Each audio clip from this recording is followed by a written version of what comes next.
ไม่ทรงพี่น้องเขาตั้งเซงค่ะสวัสดีค่ะทุกท่านค่ะวันนี้พาทุกท่านมาชมป้อยสั่งล่องอีกแล้วนะคะเมื่อในกออ่อนกูก็มาแหล่ป้อยสั่งล่องตีน้ำลันแทงเย้าค่ะมีพี่น้องหลายๆท่านถามมาว่าลัดน้ำลันอยู่ที่ไหนเลยก็จะอยู่ในเขตสีป้อนะคะลัดฉานภาคเหนือประเทศเมียนมาค่ะท่านพี่น้องเขาต้อยอยู่ย่ามเหลียวในก็จะเป็นป้อยสั่งล่องตีน้ำลันนะคะเย้าก็เมื่อเลียวอ่อนสั่งล่องแลนั่งหวังหูมนั่นก็นั่งจี้หูนะคะเนาะอ่อนแหล่ในเมืองน้ำลันในค่ะ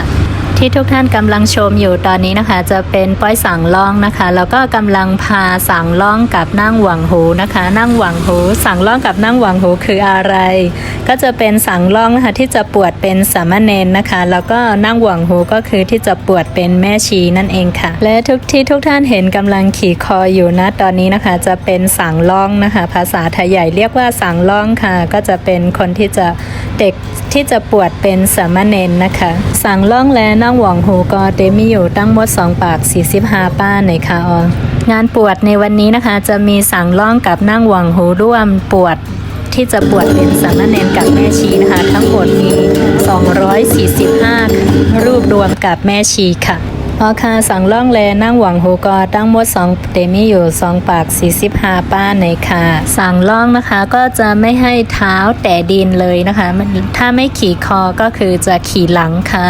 ส่วนเด็กผู้หญิงที่จะปวดเรียกว่านั่งหวังหูนะคะก็จะให้ขี่จักรยานแทนนะคะเพราะว่าเป็นเด็กผู้หญิงค่ะ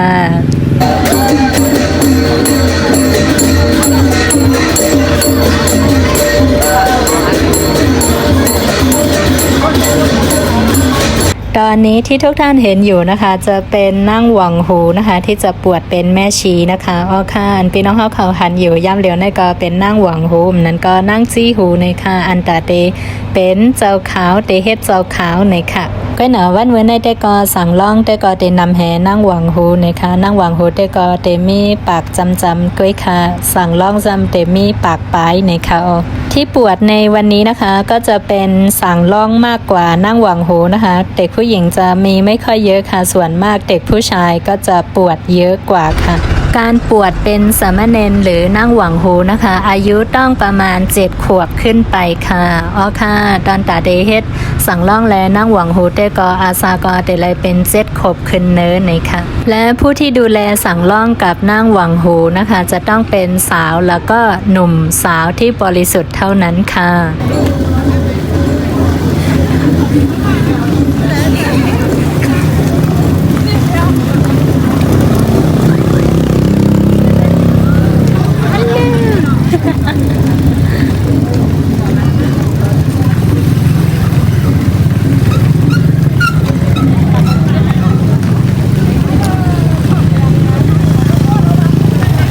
จริงๆแล้วก่อนจะโกนหัวนะคะจะจัดงานเป็น2 คืน 3 วันก่อนนะคะพอวันที่3ถึงจะโกนหัวกันค่ะแล้วที่มาทั้งหมดนี้คือจะโกนทั้งหมดไหมนะคะส่วนมาก 90% คือจะโกนแล้วก็เป็นสามเณรกับแม่ชีส่วนมากก็จะอยู่7 วันแล้วบางคนก็อยู่จนถึงเป็นพระแบบนี้เลยนะคะเพราะค่ะเมื่อไปทาโฮในกออ่อนสั่งล่องและนั่งจี้หูเขาจะในค่ะเนาะอยู่เกี่ยวเย่าก็แหลว่านแหลเมืองอันนั้นก็ถ่อมกว้ามว่าสังว่าเส้นในค่ะอยู่มนเซ่อเสียว่าถึงวันที่3มาก็อ่อนกันกว่าทาโฮแฮก็เฮ็ดเป็นเจ้าสางและเจ้าขาวในค่ะขบวนนะคะก็จะจัดเป็นลำดับนะคะจะมาธงศาสนาก่อนหลังจากนั้นก็จะมาสั่งล่องแล้วก็นั่งหวังหูนะคะเดี๋ยวจะตามมาพ่อแม่แล้วก็คนที่ดูแลสั่งล่องกับนั่งหวังหูค่ะฮัลโหลไลค์ขอค่ะเนอะอันนี้อะไรสีขบไปเห็นนวลก่อนนะเห็นเด็กเห็นโบบันน้องล้านน่ะก็ผสมล้านบันน้องหน้านี่โบผสมล้านเนาะ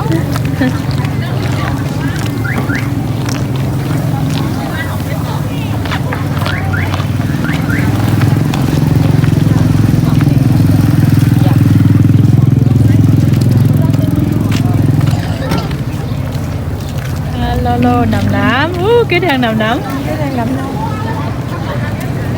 เดี๋ยวเราจะรอดูสาวๆน้ำลันจนกว่าจะจบจนกว่าขบวนจะเสร็จนะคะ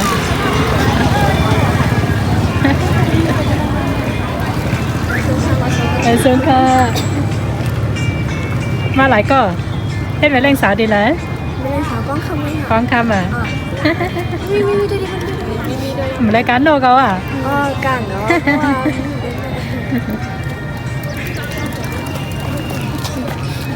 เดี๋ยวร้อย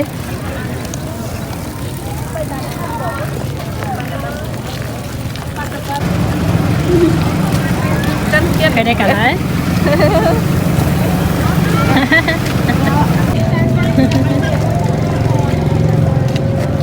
เยี่ยมมากย้ำเหลียวแต่เป็นปอแม่สังล่องแลนั่งหวังโฮในค่ะ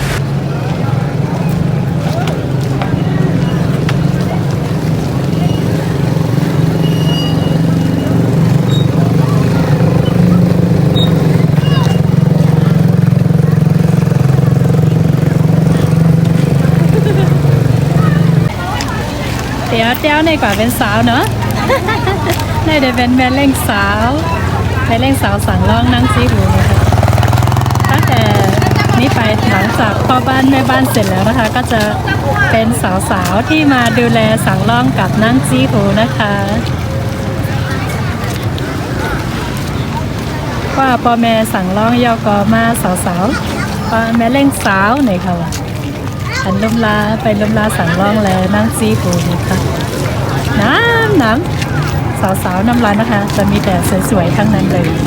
สาวๆน้ำร้านทานอกระเด็นไม่แต่คนทางนี้เลย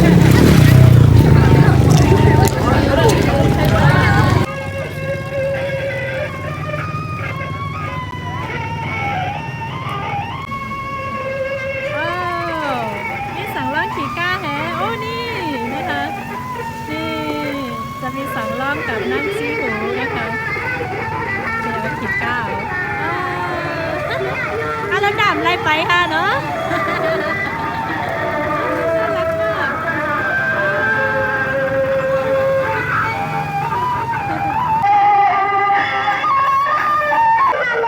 แล้วดำอะไรไปค่ะนั่น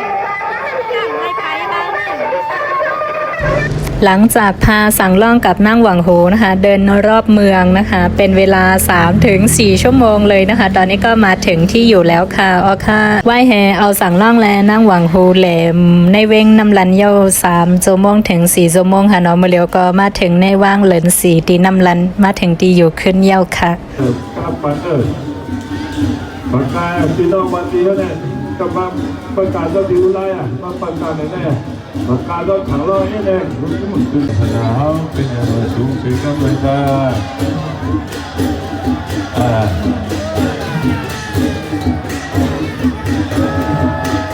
เนี่ยพี่น้องวันดีได้ปากกาไหมพี่น้องอันนั้น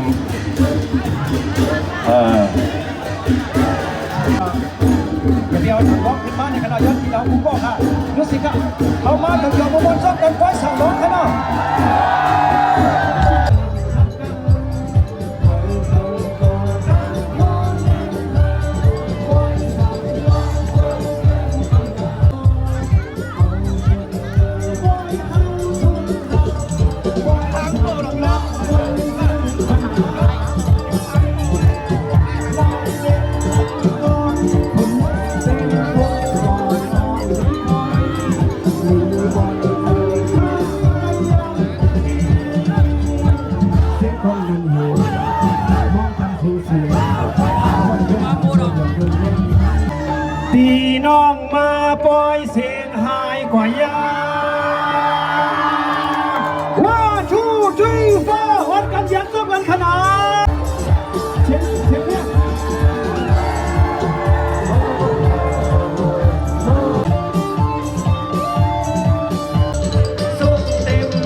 ในงานป้อยสังล่องนะคะ ก็จะมีคอนเสิร์ต2คืนเลยนะคะออค่ะในป้อยสังล่องก็มีผู้ห้องความเขามามวนใจปัน2คืนในค่ะ